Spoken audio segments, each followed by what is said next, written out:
Hey everyone, it's your old friend Greg Lichtai here to give you a little update on the episode you're about to hear. We were joined by our good friend Andy Vargas from the Debates on Tap podcast, and we had a great time talking about Black Widow and X-Men and all kinds of other comic book stuff. Just wanted to update you. I messed up the microphones on this because Budget King and Mike D were out, and they are the tech-savvy ones, and your boy didn't know what he was doing. So, if the audio sounds a little bit quirky, don't worry. Next week's episode will be right as rain. Until then, enjoy this episode. We had a lot of great conversations, and there is a special guest appearance by my and Caitlin's son, Theodore. Listen closely, and you may hear it. And now, on to the show.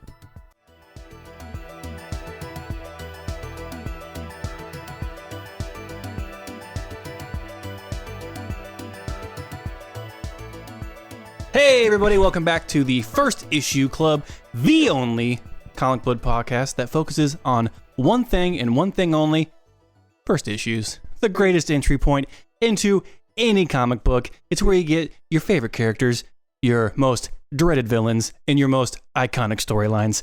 I am one of your hosts, Greg Lichtai. With me, Caitlin Morosic, as always. Hello, Caitlin. Oh, it's Caitlin Lichtai now. Yeah. That was your maiden name. I totally forgot we got married. How fun. We got married. We have a kid named Teddy. He's in the same room with us. Mike D and Budget King have the week off. We have a very special guest with us. He is 1/3 of the Debates on Tap podcast. He is 1/2 of the Remade in America and the Onslaught podcast. And he is 100% a comic book fan. Andy Vargas. Hey. Welcome to the show. Hey, everybody. We have been trying to get you on for some time now. How does it feel? I am very, very nervous. I have a lot of podcasting experience, but this is big for me. This is large. Oh, for whoa. me. I've never podcasted about comic books before, especially to such a wide audience. You've only screamed into the void of social media about comic books. Correct. My other podcasts have tens of listeners, so we have some audience. Yes. We have 20s of listeners. Moving on up. So thank you for joining us. Every time we have a guest on, we like to pose a question to them. What is your comic book origin story? What got you into comic books? My mom, actually. Really? Awesome. So she is not a comic book fan. I know that what I just said is probably misleading for most people. I was big into horror movies in high school. That was my thing. And I had, kind of a passing interest in like superheroes and nerd stuff. But for Christmas one year, she got me the hardcover of Marvel Zombies. Yes. Which is great run. Yeah.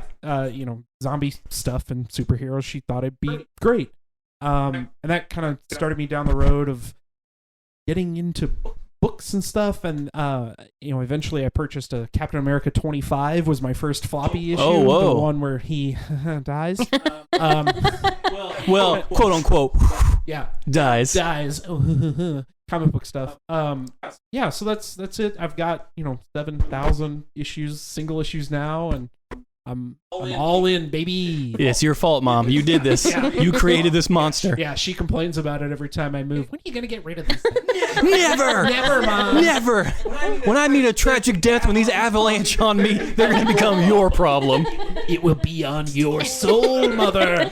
I used to go to this comic book shop all the time, and this guy would brag about he had so many comic books that he fashioned himself a box spring out of all of his comic books, and he laid his mattress upon them, and so he had like back issues that would support his mattress, and he slept on them.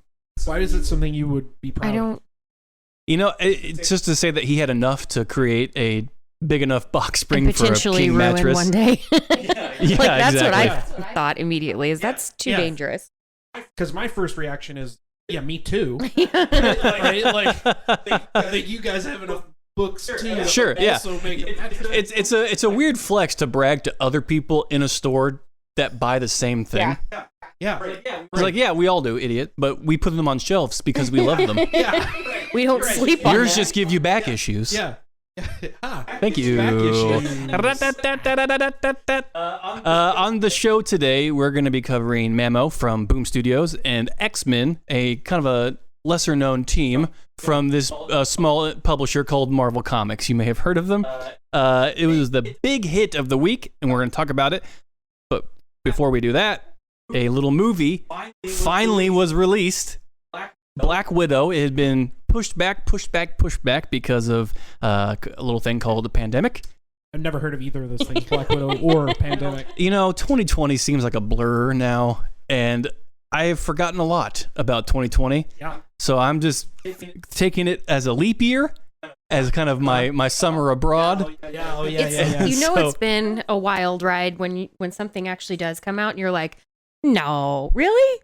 It's this soon? Like, I feel like that's for real. They can do movies in 6 months? What? Why would they do that? I'll tell you guys what I'm not looking forward to. Now that we're definitely post-pandemic. It's over. We're done with it. Throw those masks away. We beat it. Right in the rearview mirror. God, mission accomplished. Mission accomplished. I got the banner. I got the T-shirt. Oh. I'm not looking forward to in every job interview moving forward when I'm asked, what did you accomplish during quarantine? Mm-hmm. Let's just say I got a rousing bout of anxiety and a bit of a sweet tooth. I managed to not kill my girlfriend who lives with me, even though I was at home. Or for be 15 killed. months. Or be killed. Or that's more accurate. What a test of a relationship. Let's say you just moved in with someone before Or the let's pandemic say you were maybe, started. I don't know, in your first year of marriage. First year of marriage, experiencing maybe a Yeah, pregnancy. I don't know, moving. Getting new jobs. Yeah, we get it. Your guy's life is harder than mine, okay? I understand. What we need to focus on is Black Widow. Yes. Have we all seen Yes. it? Oh, big time. I was worried that it wasn't going to be good because it had taken so damn long to get here. Yeah. I was worried that it would kind of be like a middling, like that movie A filler. exists. Yeah, it's a Thor 2, Yeah. right? Yeah. It's, It has her name on it. That's cool. Yeah, Yeah, exactly. It Yeah. checks the box. Yeah. Right? Well, we finally did it. Yeah. Quit bitching. But it wasn't that. It was better than It was really good. Yeah. I think, to be honest, the weakest part of the movie was Black Widow herself.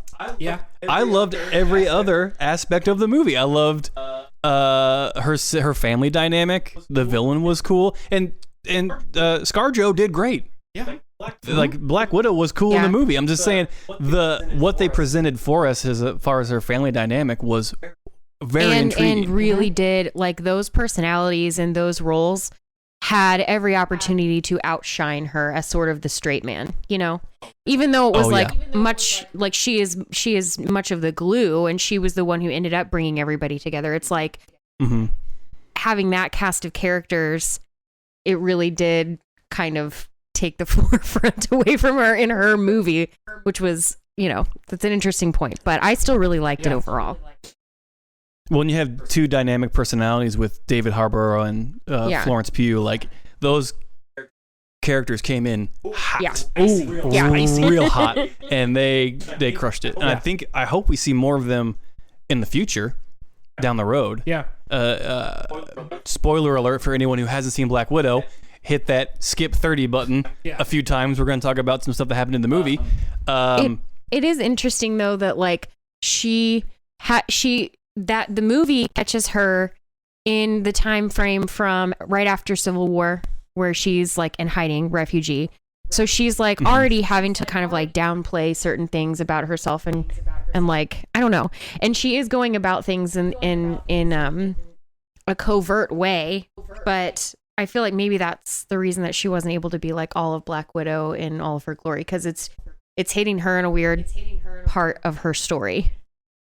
Yeah. I mean, and actually it's kind of funny that it is a team movie.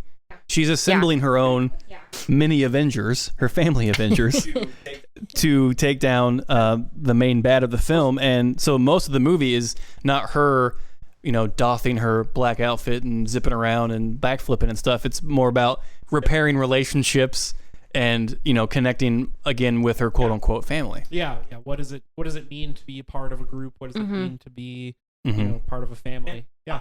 And it's slyly, I don't know if this was intended, but this may be a good family film to take someone to who may be like adopted or like has a different kind of family structure, because this really isn't your traditional family. This family was kind of orchestrated and put together to be sleeper cells in America so they could steal these secret plans. Yeah, it's more akin to like a foster family, right? Where you have children kind of not thrust upon you, but thrust upon you, right? Like they're non-traditional to the extreme.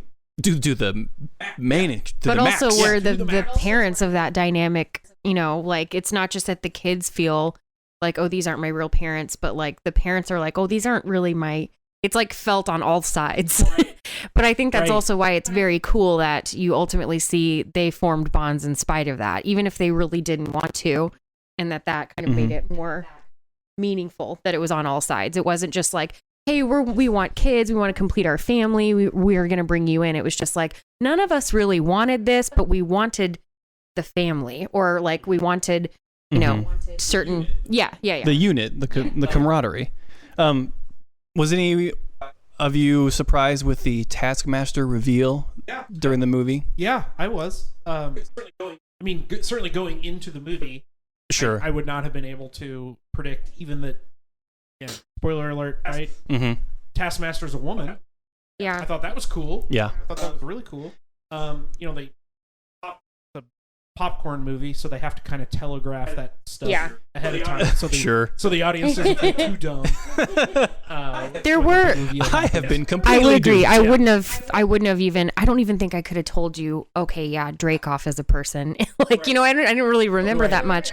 But there were a couple of things that once said leading up to the events, and like the experience she has of like blowing up that building and like with his. I was like, oh, I do. I think it's her. Yeah, I mean it's broadcasted relatively early that you can probably just be like, I think it's this person. Yeah, it's certainly a possibility, right? Yeah.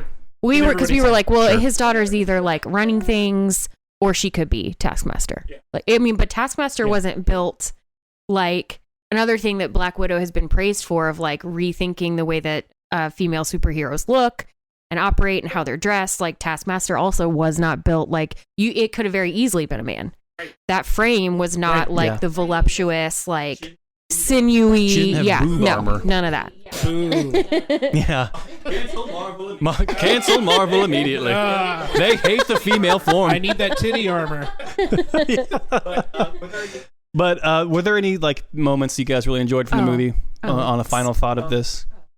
While I was sitting watching the movie, my thought about the first Black Widow on Black Widow fight scene, the Yelena Belova versus Natasha in the safe house thing. In the safe house, I was like, damn, this feels like that fight from Bourne Identity. Yeah. Oh yeah. Where Matt Damon is fighting the dude and he like gets a pen and does the towel stuff. And, they were catapulting each other through cabinetry and doorways. Yeah, and it wasn't like a normal like lady movie fight where they like kind of scratch at each other or like pull hair or what. This was like they try to strangle each other and like they fucking go at it. And it's, it was fantastic. It's interesting too that I kind of think it's rare that you have fight scenes with not one but more than one person or character in a movie that can do better or equal amounts of damage. Like Yelena being one, same training, possibly more efficient and deadly as her description. But and then you also have Taskmaster who can replicate everything that Black Widow does. So like she is fighting people and it had to have been choreographed well, because you wouldn't have done justice to the fact that the stakes were high because these people are on par with her. Yeah. On par with each other. Yeah, for sure. The other scene that I thought was surprisingly striking was when she smashes her own face into the desk. Because the whole time I was like, smell, she's trying to beat him into breaking her nose. Mm-hmm. Like I saw that coming. And then it was like, oh damn, he couldn't do it. So she had to do it herself. Found time to get a dig in. Like, oh, you just weren't strong enough. Sorry. So yeah, another thing I really thought was great was they kind of slyly introduced at the end of the movie that they're forming this either Dark Avengers or Thunderbolts team. There's a recruiting of some sort happening. Which, kind of harkens back to the beginning of all the MCU movies when Samuel L. Jackson was starting the Avengers Initiative. Yeah. So Yeah, I don't know what they're cooking up, but I'm excited to see what comes from it. Yeah. So And it's clearly leading into Hawkeye too, which Yep. is just going to continue weaving this wonderful web. Yeah, I mean, Marvel's been hitting it, right on the head with all their TV shows and all their movies. So if you are a fan of that, good for you. And you're living it up. This is your season. This is your time. Yeah. It's time to celebrate yourself and your fandom, so enjoy. So with the Black Widow talk out of the way, let's move on to Mammo #1 from Boom Studios by Sas Millage, who is, I think this is like their first comic book series. Mm-hmm. They've done like trades or whatever. Okay. So this is their first series, and this is a book about a young witch who has taken over for her grandmother and is now tasked with helping this small town that her grandmother, I think, looked after. I think in some ways she's been tasked with it, but I think that's just going to be like self-propelled. It sounds like to me she has begrudgingly gone back to this town that she was possibly raised in with her grandmother, who is the witch of the town. Right. And she like maybe has some complex feelings towards her grandmother too. Maybe she was there like trying to get closure, or like go through the house, pack up the things, that kind of stuff. But then discovers that there's like some spooky stuff happening in the town. Nefarious deeds are And afoot. I think she's going to feel compelled to see it through, to help some people out, and then maybe, I don't know how long the series is. I didn't look that up, but I think it's a 5-issue okay. limited. Yeah, so then it may be pretty self-contained, but yeah. So I think that was my take on it.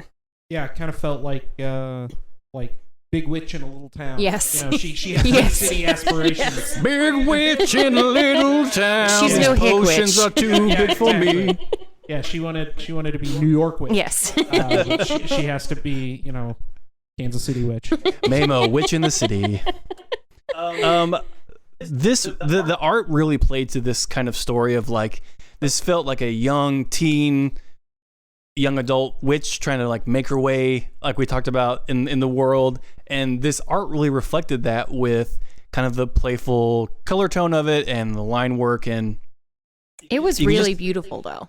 yeah. It was very engaging. I meant playful in the best way possible of just like, Yeah. it made me feel young when I read it. It was lighthearted. Yes, like I felt like I felt like I had the world ahead of me, which clearly I do not anymore. Right, I am past my peak. Yeah. I am. You're in a Sin City. In Yeah, real life. yeah. I'm Marv. Like people look at me and they go, "You are on TikTok. You shouldn't be on TikTok. There should be an age limit for that." And so I for a moment was able to escape that reality and really dive into this book, and it was great. It was a real delight to read this, and knowing that it's 5 issues, knowing that there's an end in sight, and that I'm not gonna be just kind of on the hook for a while to see what the big payoff is nice. As I'm becoming more of a older reader, knowing that there's an end in sight is nice for my reading It's experience. certainly easier to pick up a #1 when you know you're not committed to 70 issues. With like 15 different spin-offs. Yeah, exactly. Looking at you, Amazing Spider-Man. Yeah. Nick Spencer, what are you thinking? It had it wasn't necessarily drawn or portrayed in this way, but it had kind of a Miyazaki feel too, where you have these like monsters, for lack of a better term, or maybe even like spirits or things like this that are like very, very eerie, but still Mhm. beautifully drawn, and just kind of in a way that you haven't seen things drawn before. And so like there's this really like sinister element to a story that's, young and carefree and vibrant, but it's kind of all wrapped up in one.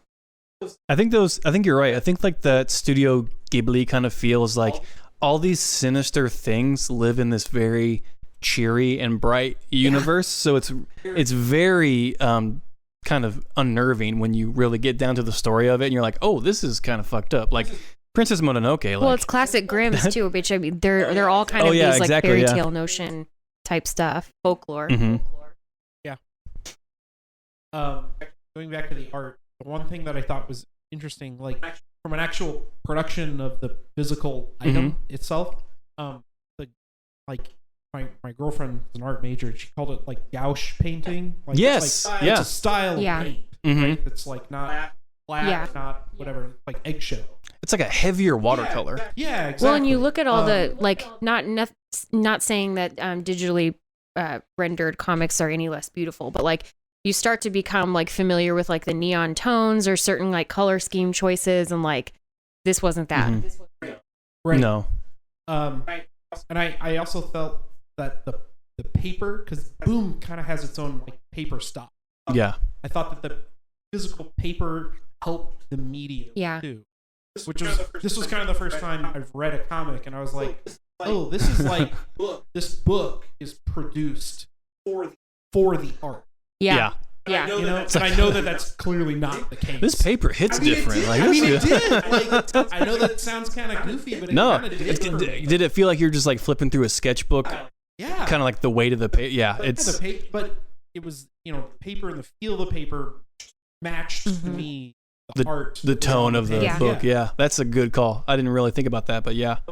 So I mean, and at the end of Mamo, a little spoiler, we find out that the young witch has to help this child's mother, who's like gone into this weird coma, which is a trope that happens in all folklore and kind Do of away with all the moms. studio. All the moms Yes. gone. Parents, out. fuck them. Get them out of here. Turn them into shoes.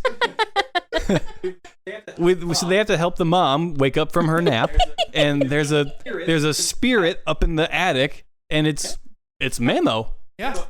It's So- the witch's grandmother. So you're like, what is that? I thought this was supposed to be a good witch scenario. Who knows what we're gonna find out about Mamo? Well, she's got this thing that's coming out of her chest that's like alerting her to, or it's some sort of like physical connection or tether that she's got going on. And so, and that happens again when her grandmother appears. So it's layered in a way that you're like, this is a bit of a hook. This could get me in, but it also makes me sad in some ways that it's only a 5 issue. Because whenever I hear that, I just have this feeling that this plot is going to run away from me, and it's not going to be able to be like encapsulated well. Things will feel rushed. I just get that anxiety. I have limited series anxiety.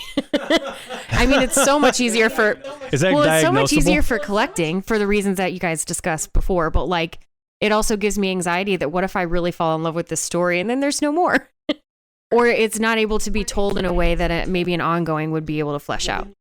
Well, then you can just be happy that it happened and you shared the time together. Yeah. The real comic book series is the friends we made along the way. It's the Mamos we made along the way. If that's not an episode title, I don't know what is. So that was Mamo. It was a great book. Check it out. We always herald for Boom sure. Studios. They do It's fantastic YA work. stuff that and- A's want to read. You know? It's a-holes. It's YAs where the Y and the A both love it. But before we get into X-Men #1, this was potentially a hard book for you to find because a lot of new, interesting stuff happened. It's a new #1. First issues kind of run the gamut of speculator, scooper, heat, and so sometimes they become a little more sparse. At the comic book shop, I saw this sign, and I want to get your take on it, and I think it's gonna spark some feisty conversation. So everyone, prep yourself. The sign was that the shop. So essentially, what that sign is saying is, if I bring up a $1 book and it tracks on eBay for $14, I now have to pay $14 for that book. And I don't necessarily agree with that policy. I know it's their shop, so they can do whatever they want to do. It's their policy. I just think it reflects badly on future sales from me as a customer. Am I wrong in that thinking? Yeah, I mean, if I went into a shop and I saw that sign, Well, I would definitely leave that shop if I was shop. back issue hunting. I think it's a question of like, it's not a Yeah. question of like, do they have the right to do this? Obviously they do. But I think it's a question of like, should it, and who's the audience there, and like, does that affect how we buy? Does it affect like the industry overall? Which it does. Yeah. Teddy has a lot Teddy of has a opinions. lot to say about that. And my thing is like, are you really missing out on that much money that you need to put a sign up? Well, I'm sure they have felt, a struggling industry has felt duped over and over again, missing out on large chunks of money that get picked up by these people who go in, pick them up on the cheap and sell them at spec buy, like doing all of that. And like eBay and the rise of all of this, I'm sure has left them feeling like we are leaving a lot of business on the table. I get that, but you don't see like Walmart or card shops raising the prices of packs of baseball cards or Pokemon cards, because those are also being fueled by speculation right now. That's Walmart. Your local CVS is not. Yeah, it's true. But my argument would be like, as a comic book shop owner, you need to be tapped into the market that you're selling to. Right. So you need to know that if Loki is dropping on Disney Plus this week, you probably need to go back and get all your issues of Vote Loki out and check the eBay price. Yeah. Right? Yeah. You need to have an organized shop so that you can do that stuff. Mhm. And you need to price your stuff accordingly. Like, there's no problem pricing a comic according to what it's worth. Right. But to bait and switch somebody at the Right. register. Yeah. If I do all the work for you and I bring it up, I'm paying for what's on the tag, not for what you think Yeah. it needs to That's go a for great point. or what eBay tells you. Yeah, exactly. And it's just, yeah, I mean, I agree with that sentiment because, I mean, there's an app called Key Collector, and it tells you what's speccing and what books are hot at the moment. You could download that app as a store owner, get the alerts, and just, if you have an organized enough shop, just go through the back issues, pull those, and just price them accordingly. Yeah, exactly. Like, and that's and me as a collector, the fun part of going through back issues and back boxes is finding those rare gems. Right. And finding them at like a discounted price. Now, obviously, Fantastic Four, like 92, where Black Panther shows up for the first time, isn't going to be in those back issues, and I'm not going to get it for $5. Right. But I may find some books that normally cost $15 for $5.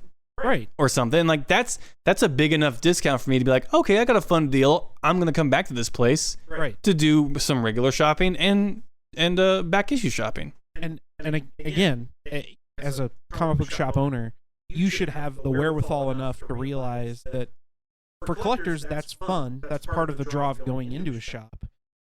You know, is finding a $15 book for $5. Yeah. And that has to be worth more than getting those extra $10 that day because that book is speccing this week. Right. Right? Because you don't have 40 issues of that same book, and you're not losing out on $400 or anything like that. I'm just trying to think of, like, this is one of the other examples that is so unique to just this industry. Like, you don't have any other retailers that are like fighting with all these moving pieces, I don't think. Like, maybe the stocks are the only other thing that I could see being comparable. Like, you don't have a furniture store that has to like tap into all these different things and like figure out, like, it just doesn't exist. It's such a unique battle that these owners have to face. And like, I'm not saying, I actually agree with what you're saying. I'm just like looking from the perspective of like the FOMO and the nature of like having a financially struggling business. The like writing out this past year and what additional hardships have been thrust upon it, and you're just like, how can I recoup some of this? This is what my stuff is worth, but I can't possibly go through all of these bins while I'm trying to manage all this. It's got to be complex, and I don't think it exists anywhere else. Well, I'm sure it's frustrating because you can usually forecast when new books are going to be hot. You know what I mean? Like, there's a lot of buzz, and shop owners can usually be like, okay, I can sell a lot of these books, I'll order a lot of them. However, it's hard to control a market that you don't control, which is the secondary spec market, which is fueled by nothing. Right. It's fueled by other people's speculation. It has no basis in anything. So I get missing out on the spec stuff because you can't predict it. It's like trying to know when an asteroid's going to hit or whatever. Right. I mean, you can kind of look at it and figure it out, but mostly it's just luck. Yeah. It's almost the reverse of like the fine art, where like, because any kind of market like this, an item is only worth what people are willing to pay for it, Right. right? Right. So you price a piece of fine art at $1,500, hoping that somebody will pay for it, Mm-hmm. or you don't put a price on it at all. Yep. But if you put a price on something, you have to charge Yeah. the price. Yeah. Our laws Yeah. against You that. can't put a sign up that says, if you got me, I get to get you right back. Yeah. I get to say, like, Exactly. no, sorry. Not price is marked. I have to check it first. Exactly. Right. And if this is a policy that the store is going to adapt of changing the price at the register, I'll fucking go to eBay. I can stay home. Yeah, you're going and to do that. force more business to the places that are already getting you. And I mean, that's what I would say at the register. Is like, if you're going to charge me eBay prices, I'm just going to go to eBay. Yeah. I'd rather support your local business, but eBay doesn't change the price on me when I hit checkout. Mhm. Yeah. And they deliver it to my house. And they deliver it to my house. I can buy this comic book in my underwear. Yeah. Can I wear my underwear in here? I didn't I think don't have so. to listen to you brag about being able to sleep on your comics. Donovan. That was just a sign I saw it, and I knew it was going to spark some conversation, so I wanted to bring it up and see what you guys thought. I think it's an interesting conversation and one that's going to evolve as the industry evolves, to be honest. So, is there a right answer? Yes. Yeah. What do you think? I mean, I think there is. I mean, the world doesn't work in right answers, which is increasingly frustrating, but I mean, No. Yeah. it is going to change the industry one way or the other because it's going to change how we buy and if we can buy from local shops anymore. Right. I think the consensus is just get us in the front end, LCS, Yeah. and leave our back ends alone. Business is already in the back. Let's get into X-Men. A new X-Men #1 came out. Big news. Very exciting. Writer Jerry Duggan, penciler Pepe Larraz, both well versed in X-Men. There was some confusion around this book. Let me just clear the air here. Jonathan Hickman's X-Men is not done. It's not over. This is a continuation of his story that he started. People online were just like, well, they're restarting everything? I finally had to just step away from Twitter and social media and be like, I can't answer everyone's questions because this is ridiculous. I don't understand that confusion because in the book, Jonathan Hickman has a head of X credit Yeah. in the book. Yeah. Yeah. So why would you assume? Because they take it at face value. They just look at it like, oh, #1, they must be starting everything over again. Is this your first comic book? Right. People For some people, maybe. are en masse not bright. I think if you just assume that, with just the wildness and the limits that social media added to that not brightness, takes it to just like Person smart, people dumb. boundless possibilities. But yeah, I mean, even when presented with facts, you know, there's just no we telling. learned that in 2020. There's just no telling. So it doesn't surprise me. It's also one of the times that I'm very glad that I'm not in the weeds online with that, like you are, to be like confronted with like, you can't possibly think that this is what's happening. Yeah. People were really showing their brain cell count that day. All right, so this is a completely new restart. Jonathan Hickman's out. Jonathan Hickman kicked out of Marvel Publishing. They gave him the boot. DC bought the X-Men from Marvel. Correct. So Correct. the Batman crossover was totally... Wolverine now has hot dogs as claws. That one was crowdsourced. They call him dog claws. Wiener Man. No, this is Doggy this is- McDog claws. This is a spill out from everything that's happening with Hickman's X-Men. This is a new team because they're doing new United States Earthbound focused missions.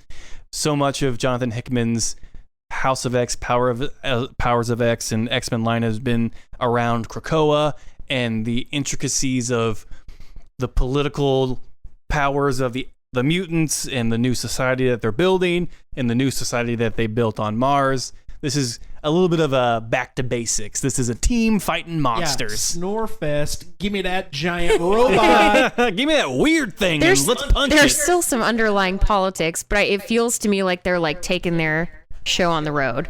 They're like bringing it down to these Yep. local towns and like, being like, "Hey, we're open. Come check us out. We'd like to talk to you. We'd really like to connect." Like, Yeah. that's what it felt like to me. If the previous X-Men was like Aaron Sorkin's West Wing, this is like 2.5 Men. This is very, formulaic. It's for the people. Yes, this is the people's X-Men. They're presented with a concrete problem. Monster must hurt monster. Get team together, build robot. We don't need your liberal elitist TV shows here. What does it mean to be a mutant? I like my meat red. I like my potatoes mashed, and I like my X-Men punching. And in a tree. And punch, they did. So this was a new team, like I said. They got Cyclops, Jean Grey, Polaris, Sync, and Forge. And the best Wolverine. Yeah. Wolverine, X-23. So they are out on their inaugural first mission. A random alien shows up, which we later found out is from this gaming. Oh, Rogue's in there too. Sorry. Rogues My in there, brain yeah. was still going. This gaming like casino planet where they're essentially fighting for Earth to like eradicate everyone on destroy Earth. the Earth. Because the Earth's in a good neighborhood. Oh. It's an inhabitable planet. It's got oxygen. There's a lot of retail, resellability there. It's And already been gentrified. Yeah, it's just got bad neighbors. So once we get them out, we're good to go. And so I thought it was very refreshing. I loved Jonathan Hickman's X-Men. There was a lot of memos to read, though. There was a lot of just random Charts and graphs. graphs, and that is definitely a Hickman thing. Yeah, that's his bread and butter. There was, I think I counted 2 memos in this one, and they weren't as wordy as they could have been. Yeah, they were nice and tame. Yeah. And so I thought it was a good back to basics of just like, there's an X-Men team. They come together to fight conflict that is going to hurt Earth. Yes. And then they defeat the conflict. What did you guys There's think? an interesting layer there too of like you get a backstory of this guy who wants to like destroy them, essentially. The guy that like has built his body from Mars, and then he's got like past yeah, for sure. He needs to squash it with them for Krakoa and all of that they had done to ruin his life's work to inhabit and make Mars like Earth 2 or whatever. Yeah. Yeah, I agree with you, Greg. I liked the back to basics stuff. I liked that they set up kind of a future villain. It seems like for this arc, they're gonna have whatever's Lo Fang, whatever his name was, Lo Fan, which like rang a bell for me. Phelan, yeah. Thank you. It like rang a bell for me. Like this seems like somebody, like a villain that I've heard before, but yeah, it just like rang a bell, and then I didn't know what it was. So, yeah, I'm interested to see how that plays out. I hope that it continues with the like, let's punch something every week, you know? Because that stuff's always what I go to for a comic book. I didn't stick with the Jonathan Hickman stuff. Sure, I picked up X-Men #1, and then the next stuff I read was Way of X and X Corp, but that's it. Like, I'm out of the loop with all the other spin-offs and books. So then how did this book hit with you guys, since you have been out of X-Men territory?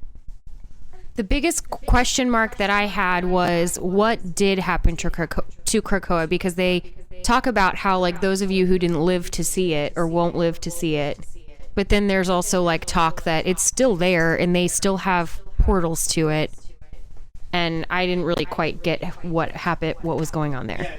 Yeah, it seemed like there was like some big event that I missed that where a lot of people like died, or like because they resurrect every X-Man now. So they died and came back, because that's why it like kind of wasn't a big deal, but it was a big deal. Yeah, well, there's a lot happened with the Hellfire Gala recently, which was like a big ball. Okay. And a big party. Like the Red Wedding level of, or like what happened? Well, someone did die, and I won't spoil it on this episode, but it is a pretty big death of who dies in that issue. We'll talk about it off microphone. Okay. And then they built the new civilization on Mars, which is like kind of a threatening thing that's happening as far as the eyes of everyone that lives on Earth, because they see that as like an act of aggression Yeah, that was the planet-size X-Men. Right? Mhm. That was the big Yeah. thing. Yeah. And so there's just like a lot of moving parts happening right now. And with Krakoa, like non-mutants can't come on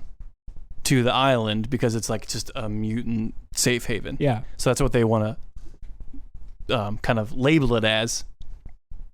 But as far as that, I mean, it's just, So is that what he meant when he was like, for those who won't live to see it? Like he meant like humans, which is why they built a treehouse in New York that everyone could come to.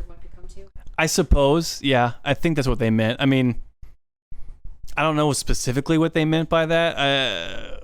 Answer me, Greg. I don't know. I guess I'll call Jonathan Hickman and see what he Please has to do. say. Yeah. Yeah, call old Johnny Boy up. See what he has to say. Jonathan? What the hell's going on? Yeah, get us a chart on that one, will you? I like God. that that's what you would say. What the hell's going on? We're close. We're casual like that, me and Mr. Hickman. I'm excited though. Like a new number one, a new X-Men team. Pepe Larraz has never been better Oh man, than what he's doing right now. the art in this specific issue, I think going forward, kind of harkened back to Ramos's art. Mhm. Like, I know he did a couple of issues of some X book back in the 2000s or whatever, but it felt like almost cartoony, or classic comic Yeah. booky. Yeah. But it stayed pretty grounded. I dug it. Yeah. I dug it a lot. Yeah, it was the detail and just like the epicness of it and the spreads were just awesome. And I really want to live in that giant treehouse that's in New York Yeah. that they built Oh yeah. because it seems super dope. And I'm sure eventually that thing will be set on fire by some Yeah. anti-mutant organization. Yeah, Groot's gonna visit. It'll become a living tree. Yeah, I love the kid they keep mentioning. Just like the air smells fresher now Yeah, because this giant living tree giant tree. is making it more habitable in New York. So, the mutants are doing good in New York Yeah, for now. for now. So that was X-Men number 1. If you're into X-Men, this may be a good time to jump on. It's not as big and scary as Jonathan Hickman's big opus. Yeah, So this would be a good entry point to newer mutant heads that want to kind of figure out what the X-Men are If all you're about. into 2.5 Men, is that what you said? Yeah, if you're Jump on into now. 2.5 Men, you're gonna love this X-Men book. I almost guarantee it, guarantee it. or your money back. And since this is a free podcast, I can make that claim. Now, if I said it on the Patreon, I'd have to give people their money back. Can't give you back your time. Sorry. Ship No. sailed on that. Well, if you're worried about wasting time, you've reached the wrong Yeah, podcast. you would not be here. Is there anything else you guys want to talk about on the show before we dip out? Nothing for me. I'm over the moon that you guys are here. You're over the moon that we're here. That you're here with me. Oh, well, we're happy that you're here with us. We're one big happy family on the First Issue Club. Before we leave, a big thank you to Boulevard Beer for being the sponsor of First Issue Club. We can't thank you enough for giving us delicious Space Camper IPA to drink while we read our comics. It is a little dangerous to hold a wet thing, such as a cool can of Boulevard Beer, while I'm holding my dry paper of a comic book, but I'll get around that. I'll get a koozie. I'll get a special Yeah. Boulevard koozie. You guys need First Issue Club koozies for sure. Ooh, that's a good idea. I'll buy one. Look out for First Issue Club koozies coming to the store. And until next week, we'll see you guys later. Bye. Bye. First Issue Club is brought to you by Boulevard Brewing Company via Space Camper Cosmic IPA. Our music is courtesy of the fine folks at Primary Color Music. You can find, friend, and follow us on social media at First Issue Club or FirstIssueClub.com. You can support First Issue Club by joining us on our Patreon for additional content at patreon.com/FirstIssueClub.